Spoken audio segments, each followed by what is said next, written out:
Everyone, remain calm. Yeah, that's how it always starts.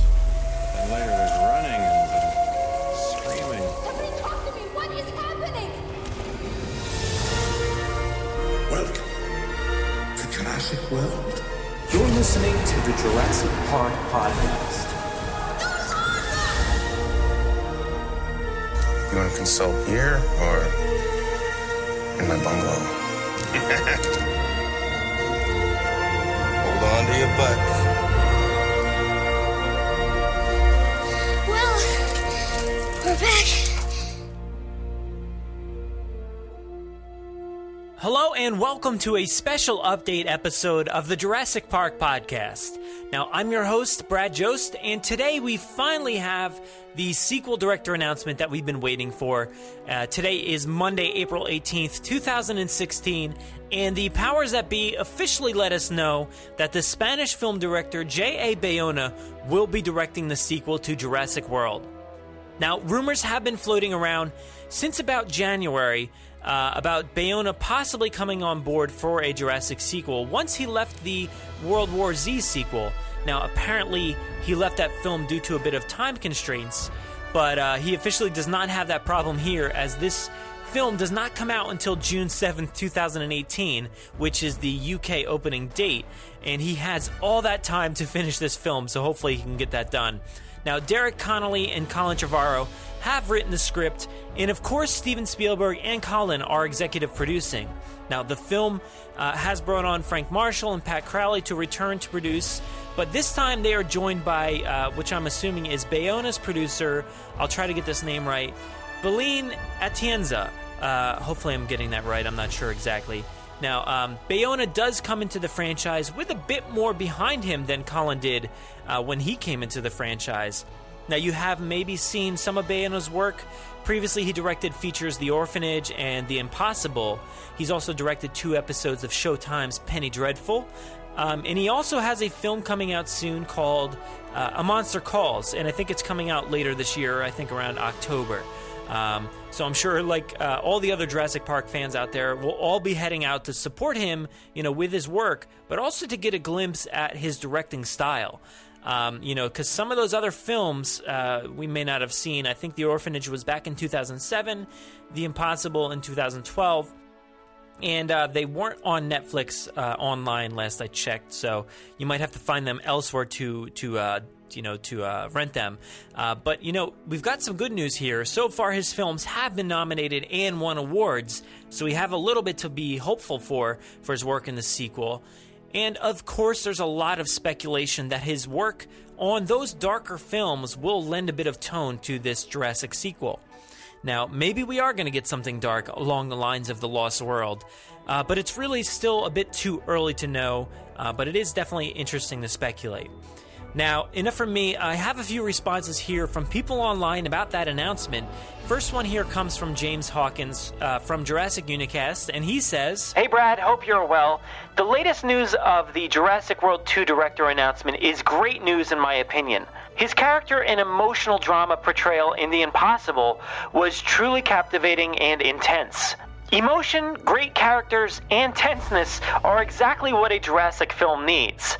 I'm glad they chose him for the part. Speak to you soon, James from Jurassic Unicast Podcast." Thanks for that email, James. I think you're exactly right there. The next entry needs to be, it needs to have a bit of heart and emotion for people to latch onto. I think people complained a lot that Jurassic World is basically just one action sequence after another. And I think we really have to depend on Colin and Derek here for that heart and soul, because they're the ones who wrote the script.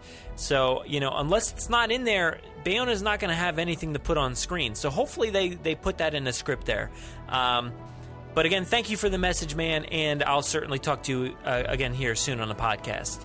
The next response here comes from Christopher Williams on Facebook. He says, "I recently rewatched Alien and Aliens, and when you see these 2 fantastic films back to back, you realize that although they are dealing with the same world, they are almost completely different genres of films. Alien is a gothic horror film, a sci-fi version of The Old Dark House. Aliens is a straight-up wall-to-wall action film. I love them both. Cameron didn't simply copy Alien or do the semi-reboot.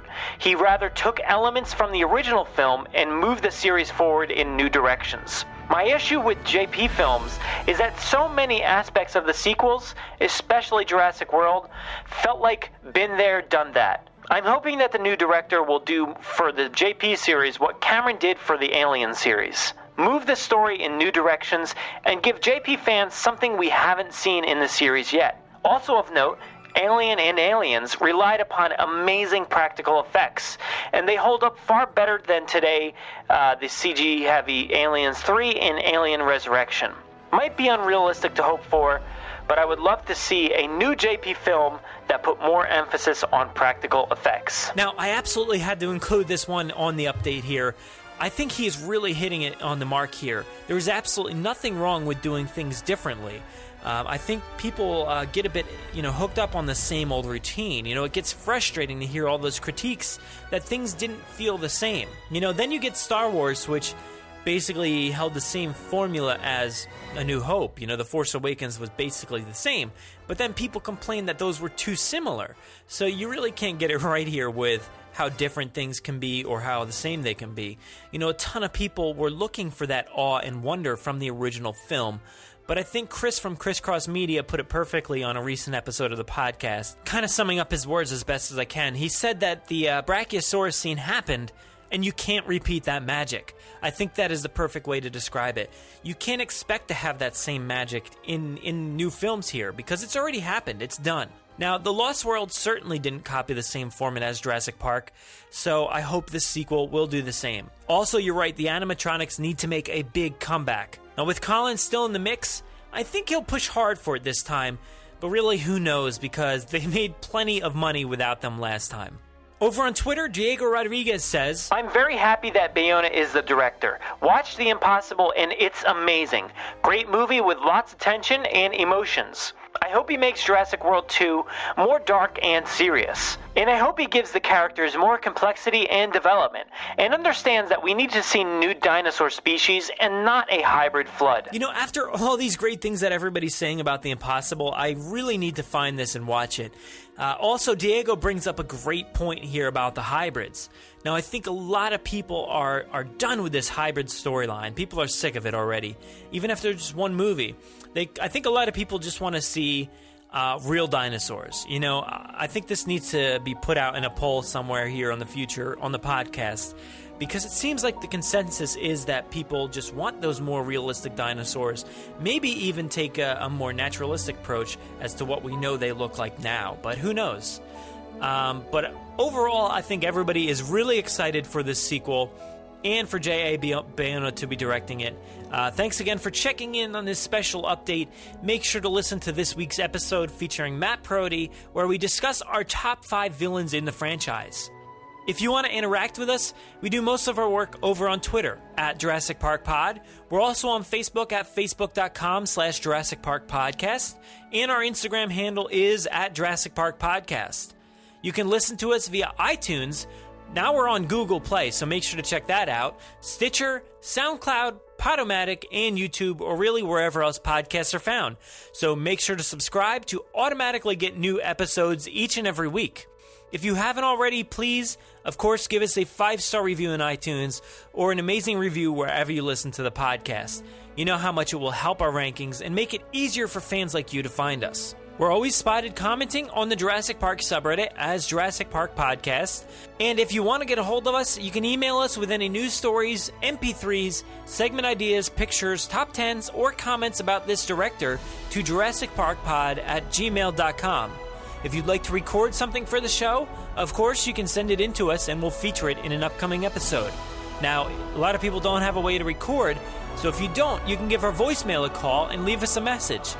And that number is 732-825-7763. Thanks for listening, and of course, enjoy.